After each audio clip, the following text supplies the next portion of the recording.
করে এখন কাল আমি আর বিএসএফ ছাত্র। আমি বলতে চাই যে কারো যদি ইচ্ছা থাকে সেখানে এজটা কোনো ফ্যাক্টর নয়, এজ জাস্ট এ নাম্বার।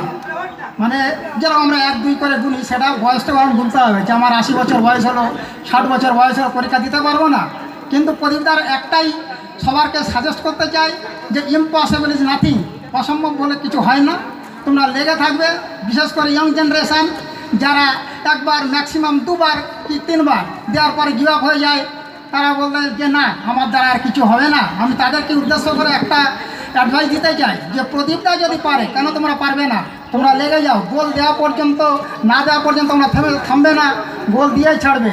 এবং শেষে একটা বলি যে যদি নিজেকে স্বীকৃতি দিতে চাও তাহলে তাকে পড়তে হবে এবং শিক্ষা অর্জন করতে হবে, যেটাকে বলা হয় only education gives your identity. ওই জন্য আমি সবারকে বলতে চাই যে তোমরা পড়াশোনা করো, সচেতন।